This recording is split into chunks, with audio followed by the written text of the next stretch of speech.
Welcome to the first day of the National Press Foundation's Future of the American Child Journalism Training here in McAllen, Texas. My name is Rachel Jones, and I'm the Director of Journalism Initiatives for NPF. We're going to spend the next 3 days thinking about some of the issues and challenges that are facing American children, particularly in the aftermath of COVID, as we all try to move forward. But before we get into today's training, I'd like to thank our sponsors, the David and Lucille Packard Foundation, the W.K. Kellogg Foundation, and the Heising Simons Foundation. For our first session, I'd like us all to consider the historic vote that occurred in New Mexico last November. That's when more than 70% of New Mexicans agreed to amend the state's constitution to spend $150 million a year on early learning for most children in the state.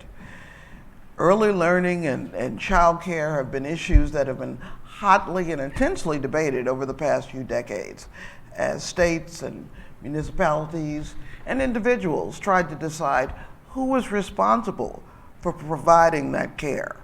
But advocates like the ones with New Mexico Voices for Children realized that this is an incredibly important cornerstone of any community and any society, caring for its children and ensuring that they have the educational resources they need. So we're going to be joined this morning by Sharon Kayne. Sharon is a former journalist, but she is now the communications director for New Mexico Voices for Children. She joined in 2006, and she handles press relations, messaging, and the writing of editing and reports, policy briefs, etc.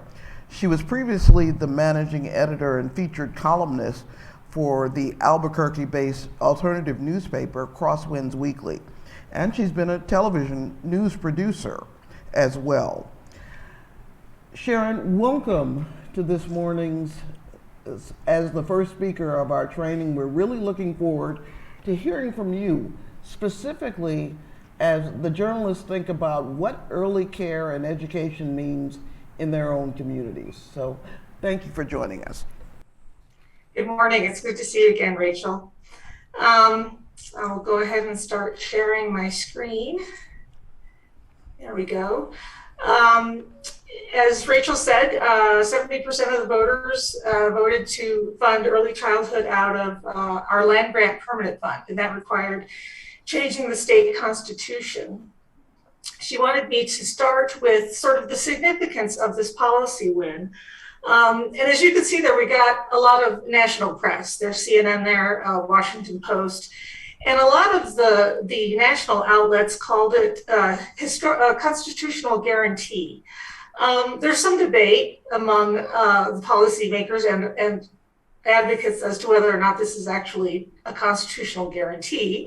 It really started out more as a way to get permanent funding for early childhood services from an existing source. And early childhood services are for kids from birth to age 5, by the way. So this whole historic thing started more than a decade ago. In about 2009, we had a grant actually from the W.K. Kellogg Foundation, a great funder of ours. We started with a couple of main strategies. The first one was to educate lawmakers, opinion leaders, and et cetera, on the value of high quality early childhood care and education programs. And we focused on 3 programs. Those are home visiting, child care assistance, and pre-kindergarten.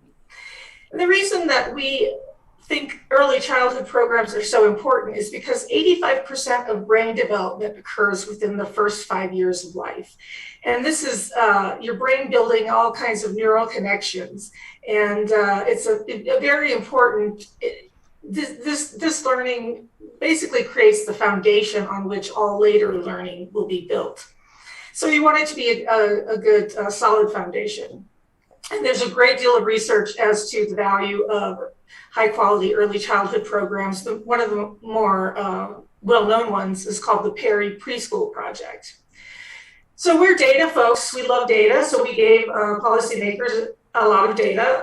One of the more interesting pieces of data was this is from the Nobel Prize winning economist James Heckman, who took a look at all of the national studies, including the Perry Preschool Project, and he determined that the return on investment for early childhood spending is 13%.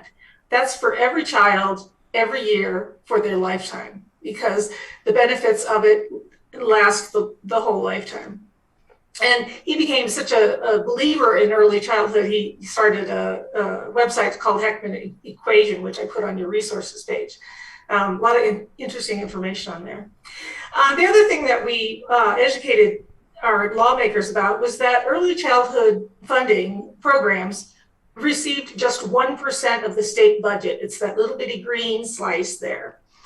That was a $3.5 billion general fund budget in FY10. The largest slice, the dark red slice, is K-12 education. And then our second strategy was to get everyone on the same message. What we found was that advocates, childcare providers, other stakeholders, they would all go to the legislature every year and request money for their program. And essentially what they were doing was competing against each other for a very small piece of the budget pie.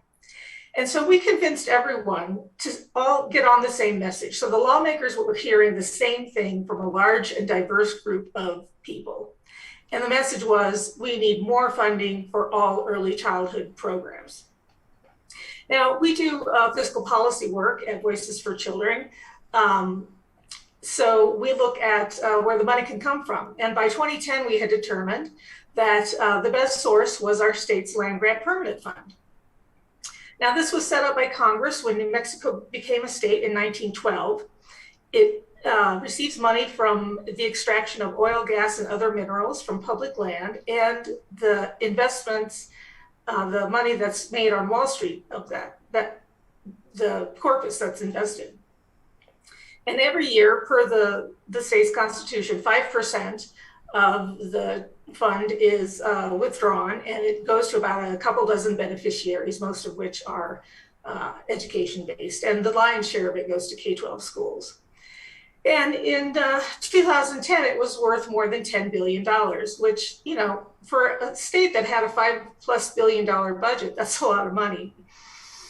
But it was a long, involved process. It's not like your average appropriations.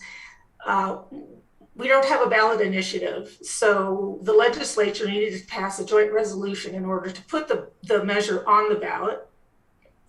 Then the voters had to approve this constitutional amendment of ours.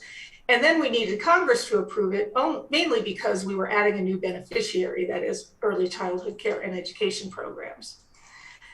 So in 2021, we launched a coalition called Invest in Kids Now. People at that point were referring to the permanent fund as the rainy day fund. So one of our partners in the coalition bought these yellow umbrellas and had the words Invest in Kids Now printed on them.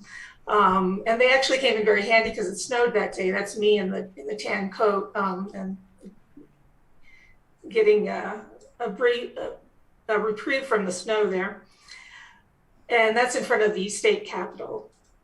And then we also did op-eds, letters to the editor. We created lots of fact sheets on how big the fund was and how resilient it was.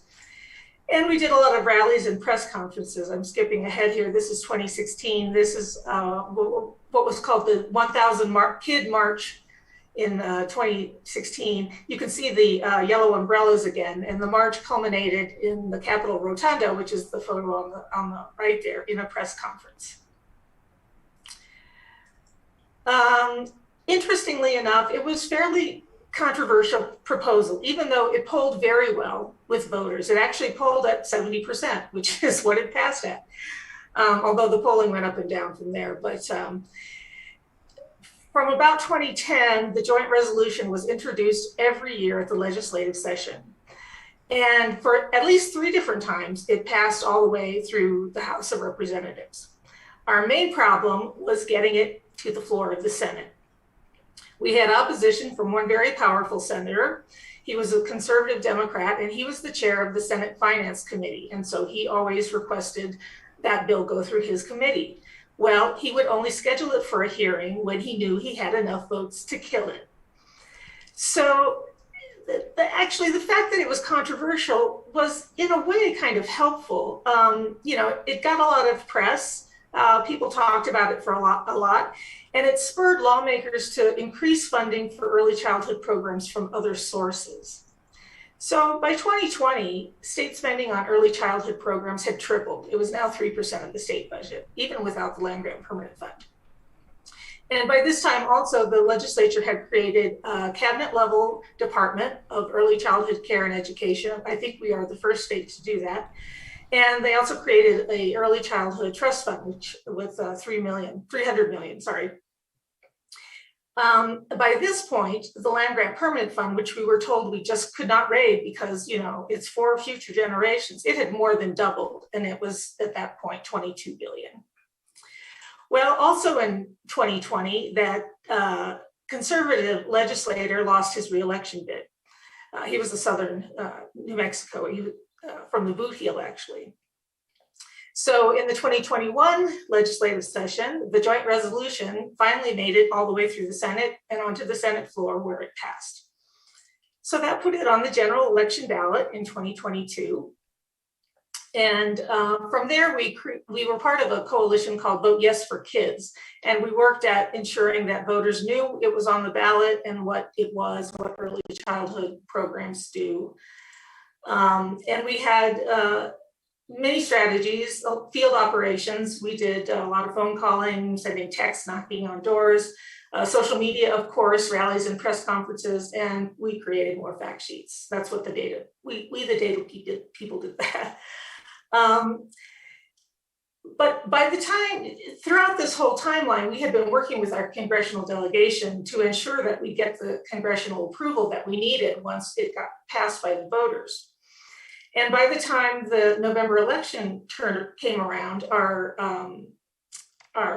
senior U.S. Senator, who was Martin Heinrich, this gentleman there speaking on the mic, he had been our stalwart supporter the whole time.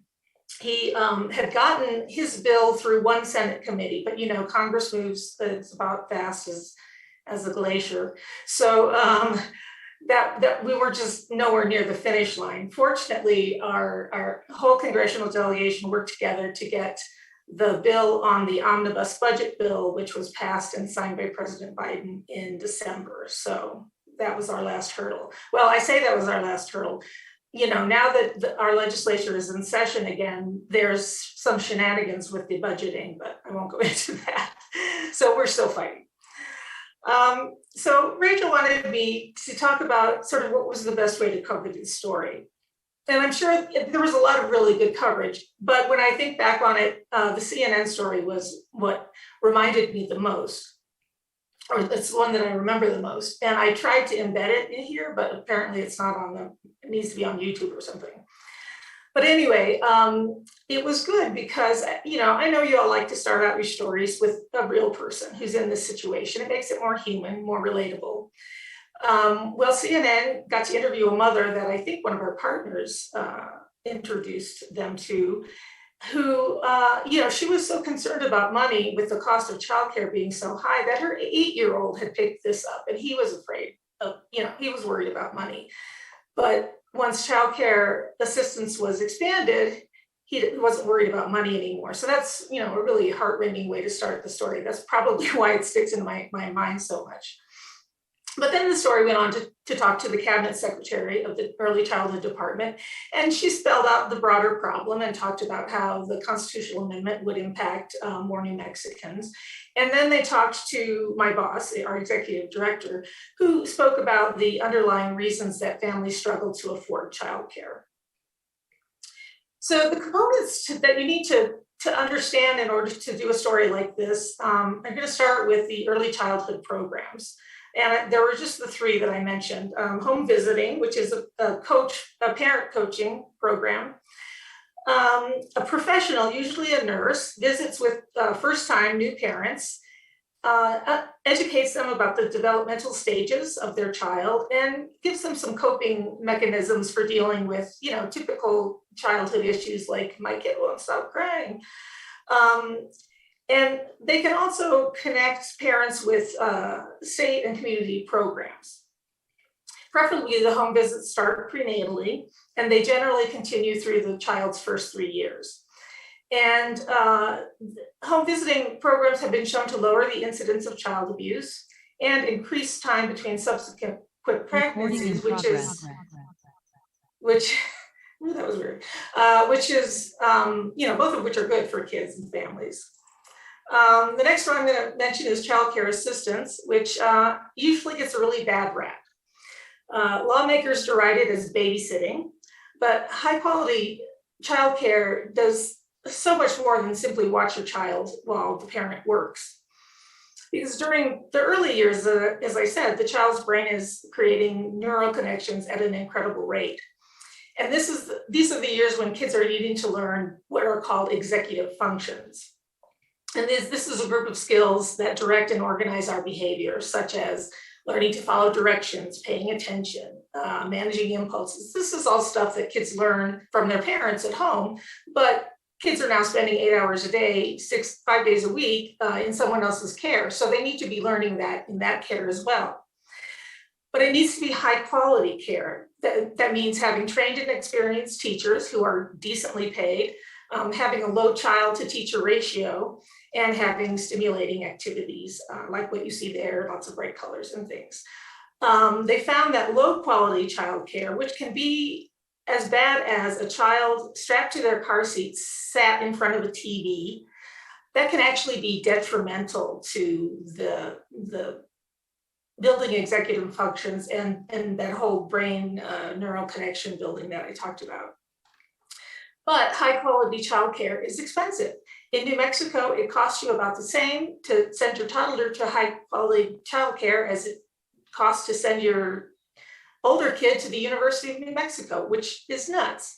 Because, when your kids are young, you're young, you don't earn that much money. And sadly, lack of childcare is a risk factor for child abuse.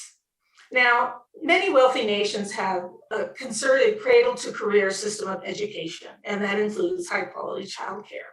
The U.S. does not. The last time the U.S. had a federal childcare policy, it was during World War II. And because men were going off to Europe to fight, women were needed to work in the factories.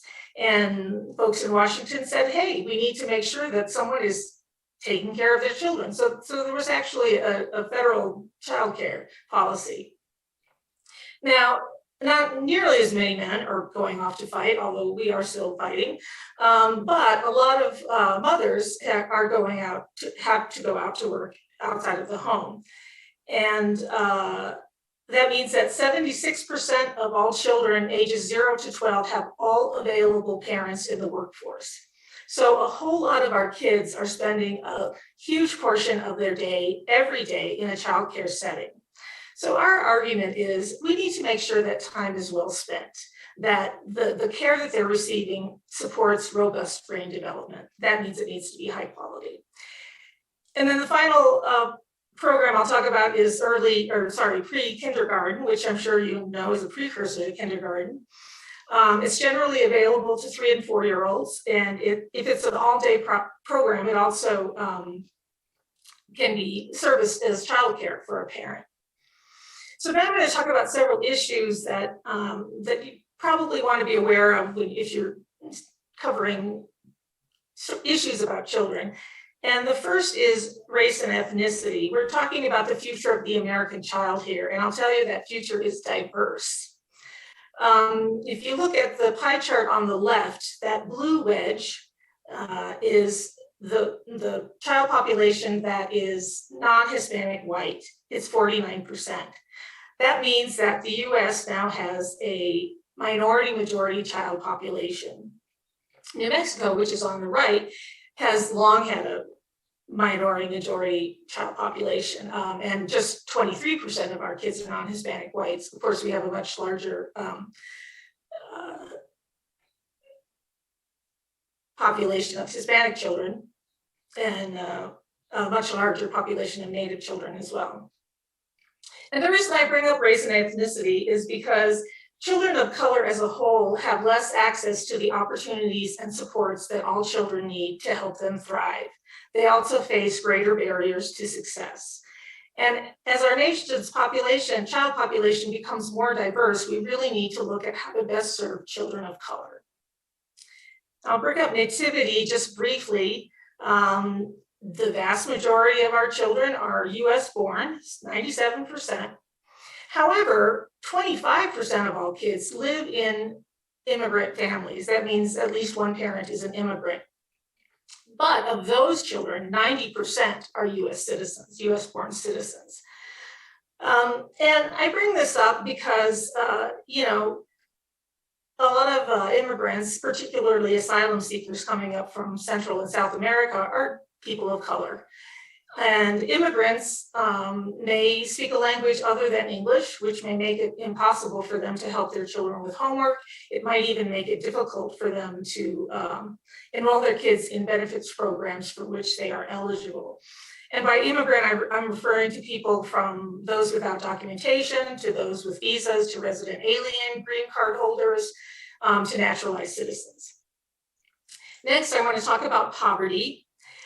This is a chart that gives you the income amounts and the family size for the federal poverty level. It's used to determine eligibility for state and federal assistance programs.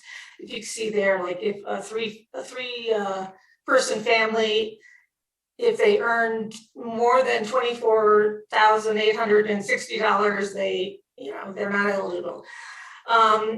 As you can see, that's very low. That'd be really difficult for a family of three to live on. So it's generally it's generally agreed that in order to live at sort of a bare bones minimum, you got a roof over your head, you got food on the table every day, you need to earn twice the poverty level, which is referred to as 200%. Now, most poverty programs serve people above the poverty level. For Medicaid in New Mexico, for example, I think you can earn up to 138% of the poverty level. And while a fairly small share of our children live at or below the 100% poverty level, 37% of them live in households that are at or below 200% of the federal poverty level. That's more than a third of our kids who are living in families that they're getting by, but they may not be able to absorb an emergency expense such as a car repair or a long-term illness. Next, I want to talk about wealth. The average American holds the vast majority of their wealth in their home. Home ownership has a stabling influence on children and families. Kids who live in home owner-occupied homes do better in school. And it provides a financial cushion for parents. They can borrow against equity to send their child to school or loans for other purposes. And that equity is what they pass on to their children when they die, so it's generational. There is, sadly, an enormous racial gap in income and wealth, in that the average Black and Hispanic households earn about half as much as white households and own 15 to 20% as much net wealth. So you can see that's children not having the opportunities that they need. And I also want you to consider state and local taxes. I know that's exciting. When people talk about taxes, mostly you think about income taxes, which are generally progressive. That means the more money you make, the higher your rate. But most state and local taxes are regressive, meaning they fall hardest on the people who earn the lowest incomes. And besides income taxes, these will include sales and property taxes often. But if you see on the far left here, the people with the lowest 20% income, these are people who earn less than $21,000 a year. They pay 11.4% in state and local taxes. So that's essentially their effective tax rate. But if you look over here on the right, the top 1% who are earning $500,000 a year, they only pay 7.4%. Yeah, the money that they pay is a larger amount, but as a share of their income, it's much smaller. And if you consider it, if you're living on $21,000 a year, 11% of your income is a fair chunk of money. That's rent for a month or several months worth of groceries. If you live at a half million a year, yeah, 7.4% is more money, but it's as a share of your income, it's not going to change whether or not you can feed your family. So now I want to go on to the final concept, and that is structural racism, which I'm sure you know is laws or procedures that are, whether intentional or not, disadvantage a group of people. And the examples are all over the place, but I'll start with the 13th Amendment. The 13th Amendment ended slavery in the US, correct? But there was a significant exception. You could be subjected to involuntary servitude if you are convicted of a crime. So what happened once the 13th Amendment was ratified was the Southern states started arresting Black men on the most flimsiest pretexts, jaywalking, loitering, littering. And of course, Black men couldn't get a fair trial in the South, so they ended up in chain gangs. So essentially, the 13th Amendment didn't end slavery so much as shifted it from the private sector to the public sector. Chain gangs are a thing of the past now, although many incarcerated folks still work for little or no wages. But our incarceration system is incredibly racist, and it was made more so by the war on drugs, which has led to mass incarceration, particularly mass incarceration of people of color, most notably Black men. Black men comprise 13% of the overall population, but they're 35% of the incarcerated. Is that because they do that much more crime? No. I'll get back to that. But the war on drugs started in the late 1960s by then President Richard Nixon. And one of his top aides gave a really interesting interview in 2016. And he admitted that really the war on drugs was created to get rid of two groups of people that opposed Nixon. One was the hippies, because they opposed the Vietnam War, and the other was Blacks, because they were generally Democrats. It's an interesting quote. I recommend you look it up. But at the very end, the most interesting part, he says is, quote, "Did we know we were lying about the drugs? Of course we did," end quote. So basically, you know, it's a made up war. And people can say that it probably didn't do much to end drug use. I mean, obviously it's still going on, but it has locked up whole generations of Black and brown men, even though Blacks and whites use drugs at about the same rate. Now, President Reagan ratcheted up the war on drugs in the 1980s. That was when crack cocaine was proliferating. And the sentencing for crack and powder cocaine differ tremendously. Now, crack, as a derivative of cocaine, is cheaper. So naturally, it's going to be used more in low-income communities, which tend to be communities of color.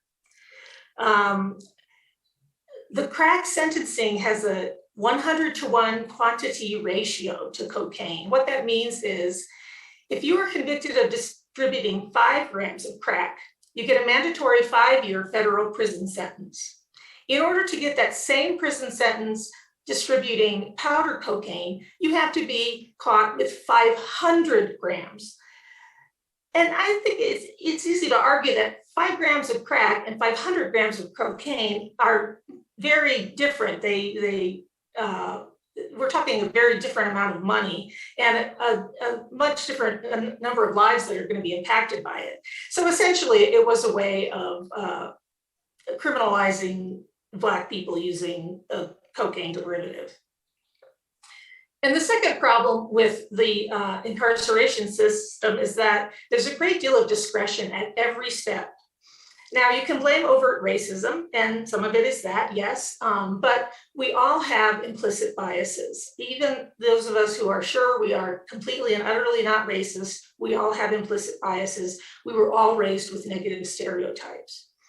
And so studies have shown that police officers are more likely to arrest Black youth than white youth who are doing the same crime. So the white youth, they're more likely to send them home to their parents. The Black youth, they take to jail. They are more likely to be charged. They are more likely to have harsher sentences. And this starts way before kids even get to the courthouse. It starts in school. Children of color are punished more often in school for doing the same things that white kids are doing.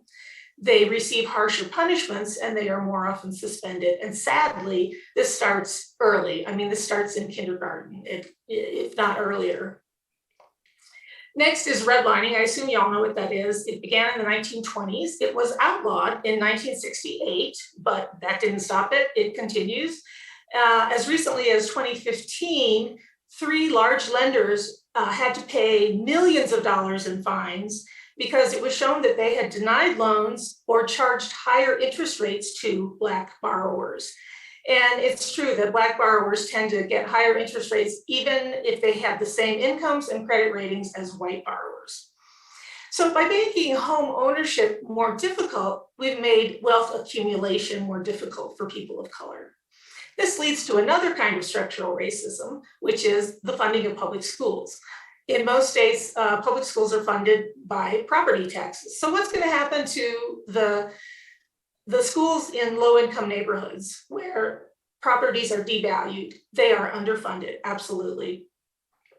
And then the last two I'll just touch on briefly. Predatory lending began in the late 1980s. It's basically legalized loan sharking. If you can charge 200 or 300% interest on a loan, you really should go to jail, but it's perfectly legal in many states. And you see these payday lender storefronts or car title lender storefronts. They're always in low-income communities, communities of color. Predatory lending, along with the incarceration system, is a way that income is drained from communities of color. And then finally, there's the state and local tax systems that I talked about. Because it's regressive, that is structurally racist, meaning it falls hardest on those earning the least incomes, which tend to be people of color. So now I just want to say a few things about the resources I have on your sheet there. Hopefully you got that, or you will get it at some point. The Annie E. Casey Foundation runs what's called the Kids Count program. This is a nationwide program that tracks child well-being by looking at data on indicators of child well-being. They put out a data book every year that ranks all the states. That's probably how most people are familiar with it. But there are Kids Count organizations like New Mexico Voices for Children in every state. And there's one in DC and I think in a couple of the territories as well. So if you need information, you need data on child well-being, everything from poverty levels to teen birth rates to high school dropout rates, et cetera, go to your local Kids Count organization. They can get the data for you. And more importantly, they can explain to you what it means. Then there's also the Kids Count Data Center, which is what is shown here on this slide. All of the data that you can get from the folks at your Kids Count organization is also available here. You can get it on the state or national levels. And some of the state data is actually available on the county levels. And you can get it in several formats, tables, charts. You can get maps like this here. The next group is the Center on Budget and Policy Priorities. They look at the fiscal issues that I talked about earlier, state taxes, state budget. They also have a coalition of state groups called the State Priorities Partnership that work on these issues with them. New Mexico Voices for Children is the New Mexico SPP group. As you can see by this map, not every state has one, but most of them do. If you live in a state that doesn't have an SPP group, you can go ahead and contact the center. They can give you lots of great information and lots of great data.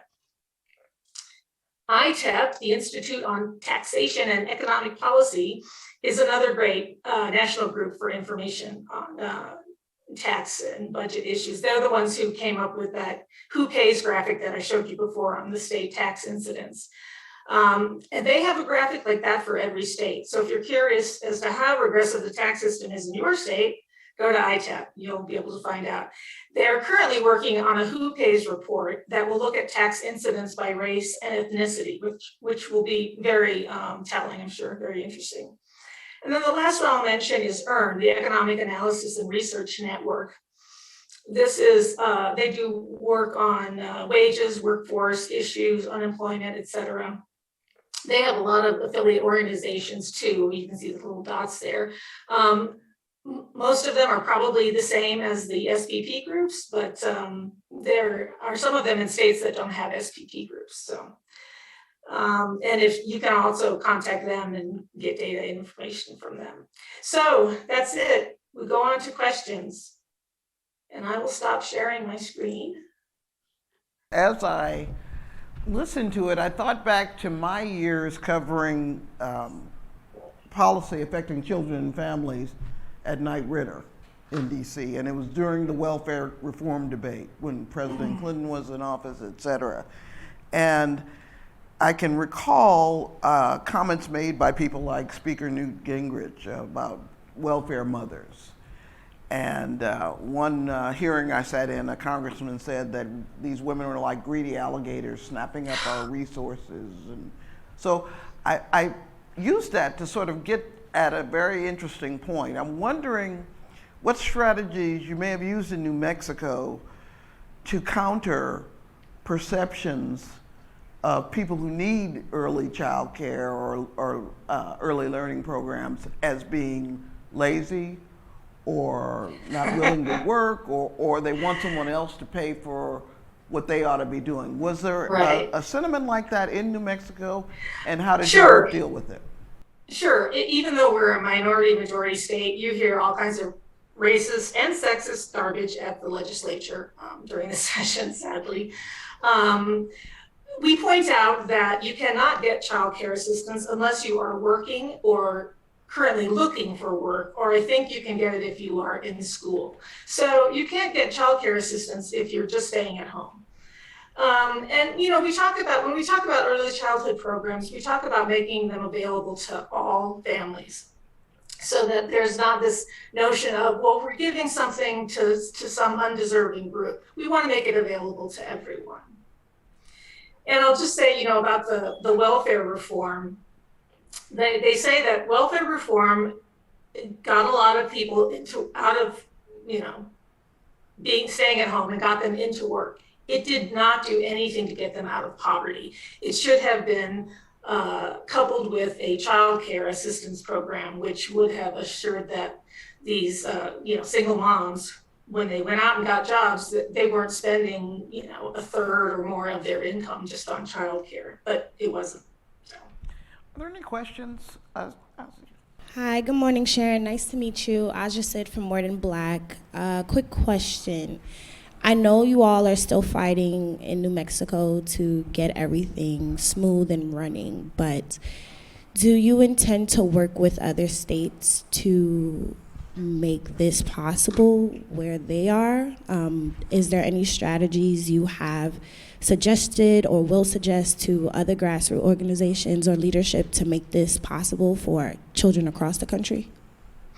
Well, that's a big part of what the state strategy, SPP, I can't remember now what that means, the Center on Budget and Policy Priorities organization that has state groups. And actually, my understanding is that we got our idea of the Land Grant Permanent Fund from another state in that group. So the groups share their strategies with each other. Now, not all states have a Land Grant Permanent Fund, and New Mexico's is the second largest in the nation. Texas actually has the largest one. It's shockingly large. I forget how much it's worth, but yeah, that's a big part of what the state groups do in the network. So we're not talking generally grassroots kinds of organizations. We're talking about organizations like ours that deal with state fiscal policies. And generally, there's not a lot of organizations that have that kind of capacity. So, when we work in coalition all the time, and we're the ones who bring the tax and budget policy to the table. We're the ones who can explain that and get that. Other partners bring other assets. The grassroots groups bring the people that we're actually advocating on behalf of, and they can bring folks to committee hearings and have them talk speak during a committee hearing and that sort of thing. So that's the kind of that's kind of how it works. I mean, New Mexico Voices for Children is not going to work on this with another state. We can certainly give someone advice if they ask, but we're only funded to do work in New Mexico. Hi, my name's Krista. I'm with the Courier-Journal.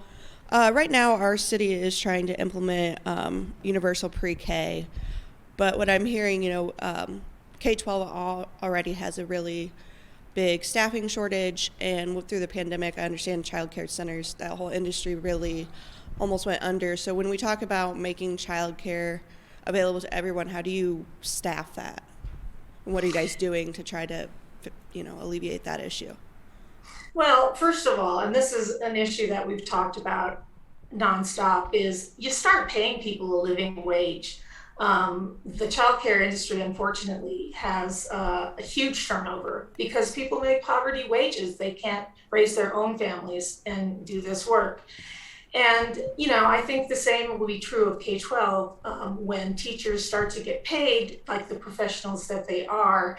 I think people will end up going back to the profession because most people do it because they love it. They love working with kids. But, you need to be paid so that you can support your family.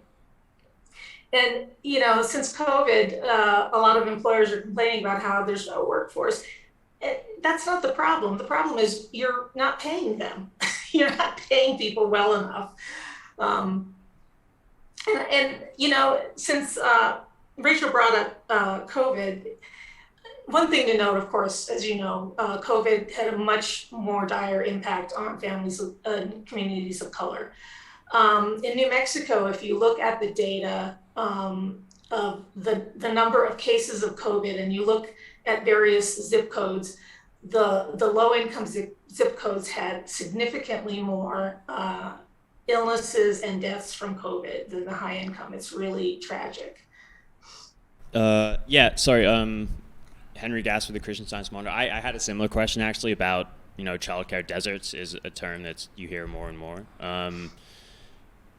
And yeah, I mean, you sort of answered it mostly, but just how do you build capacity for a right that is sort of just becoming reinvented, I suppose. Like, how do you, and I suppose particularly the cost of childcare is also something you hear parents complain about sort of around the country. Is that something that would be fixed with, improving wages for childcare workers? How do you address that problem as well? It would, and the folks who own and run the child care centers need to know that the funding is going to be there, that they're not going to pay their workers a decent wage this year, but next year the funding is going to dry up. Our governor actually expanded childcare to virtually, so it's free to virtually all families in New Mexico. And she did that in, I think, 2020, 2021, with federal COVID relief money. And so right now we're fighting on getting that money replaced because it's going away with state money. And she did it in part because we have a lot of child care deserts here. We're a very rural state with a small population. And that's one way to get folks to open a child care center is to make sure that there are resources there for them. The way to get people to work in them is to pay them decent wages. And, we also work toward getting early childhood providers career ladders, ensuring that they can afford to get, further their education. Hi, my name is Madison Lamert. I am with the Post Crescent in Appleton, and I cover issues of childcare and early childhood education. One of the questions I had was why, and this might have been touched on with Rachel's comment, but what were some of the big reasonings why the opposition found funding childcare as controversial, and how did you guys work to dispel those? To be perfectly frank, the main issue was that they were a bunch of men, and childcare is women's work. And, when they were growing up, a family could live on one income. That's not the case anymore because, wages flatlined in the 70s, and a lot of women had to go to work to help, pay the mortgage and whatnot. But part of it was talking about how important that stage of life is for brain development. And what the Heckman studies found is that you'll see some improvement in outcomes by the time kids get to 3rd grade. They're probably reading better. By the time they get to 8th grade, they're probably doing math better. But what they found, and the Perry Preschool Project is fascinating because they're now studying the children of the children who had the early childhood programs. It was that long ago that it started. And they're finding that the children of these children do better than the children of the kids who did not get the program because their parents were more likely to go to college. They were less likely to have babies as teenagers. They were less likely to get in trouble with the law. They earn more money now. They're just more stable. So we talk about how important it is to get it right in those first 5 years, because that window of opportunity for brain development it's finite, and when it closes, it closes. And anything you do remedially is more expensive and less effective. Unfortunately, that's what lawmakers seem to really understand. Sadly, a lot of lawmakers don't want to put money into anything unless they can show their constituents at the next election cycle that, hey, look at these improved outcomes. And, some of the outcomes take years. When our preschool program first opened, they studied those kids, and they found that the cohort from 2004, I think, has a 10% increase going to college. That's an extraordinary change. If you know anything about data, it does not change that quickly. But it took 14 years to get to that point because 4-year-olds don't go to college. So, it's hard to get lawmakers to see that this is a long-term investment. It's a marathon, not a sprint. I'm Megan Mangrum with the Dallas Morning News. Actually, to that point regarding data and sort of the long-term impact, how can journalists help tell that story, especially when we're thinking about holding programs like these accountable, because that's part of our job. So in 5 years, 6 years, 7 years, what sort of data and stories should we be looking for? Because I'm sure that lawmakers are also going to want to see proof that this investment was worthwhile. Sure. And, like I said, low quality programs can actually put a child back. Hopefully whoever's running your early childhood programs is, they're collecting data. They have a way to identify the kids who have been through the programs and kids who have not, and they're following them. That's generally where the data come from. So, our early childhood department puts out a report every year, or maybe it's the Legislative Finance Committee. Actually, I think that's what they put out a report every year, and they do it for K-12 education, and they do it for a bunch of other things that the state funds to look at if the money that we've been spending has been well spent. So I would look for those. And if you can find a parent who was a Head Start kid and they could tell their story, that's one way to really bring it home, to say that, our old executive director, a couple executive directors back, used to say, I'm a Head Start graduate, because he understood how that impacted his life. And, now he's just earned his PhD. So, that's the kind of way you can personalize it.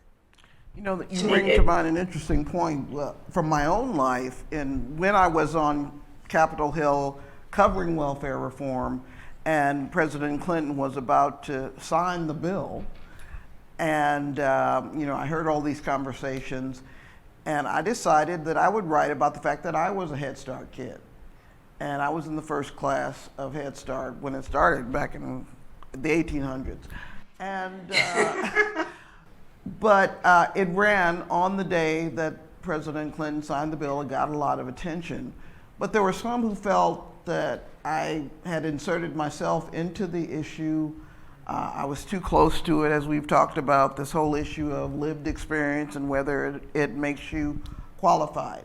So as we start to wind down, if there are any other questions, we'll get to those. But what advice would you give to a journalist who may have that lived experience, who may go out into their community and try to be creative about finding that voice of a mother whose 8-year-old is worried about her having childcare, or who might want to do a story about whether or not their state will ever do something like this, but they could be accused of being an advocate or being too close to the issue? Wow, that's a tough one. I would say first talk to your editor and make sure that they're okay with it. Yeah, I mean, I think it's probably, it always comes across as more, like it means more when you're writing about someone else. So if you can find someone else in the community, then that's probably a better bet. But you have that lived experience, so you know what kind of questions to ask. You know what kinds of things these people could tell you that these programs did for them when they were kids. They got a meal every day. They were read to. There were books, and that sort of thing. Hi, I'm Maria Gardner-Lara with WNIJ Ola. I wonder, and it's folks have asked, just going to add another similar question, but in terms of, provider pay and how big of an issue that is.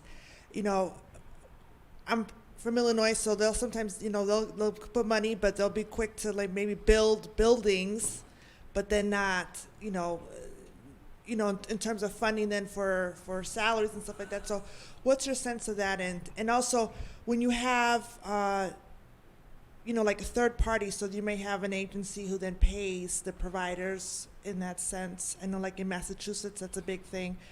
What's your sense of what that challenge is ahead to make sure that people are really getting that paid, getting paid, and that that money when given to agencies really funnels to the providers? I keep thinking of it in terms of advocacy. I'd say get those books in front of the lawmakers at a committee hearing, but you're not going to do that, so because that's not your job. You just have to keep on it. You have to remind them that how important childcare is. That these kids are our future. That's everyone knows that. And I would talk to current childcare providers and find out what they earn and just how difficult it is to live on that. I think currently our childcare providers earn around $7 an hour, which is, well, they earn more than the minimum wage, the federal minimum wage, because New Mexico has a higher minimum wage than the federal one. But in some of the states where they haven't increased the minimum wage, I don't know how people get by on that. They can't afford the care that they're providing. So I would say you just got to continue to get that story out there and talk to folks and get their stories out there.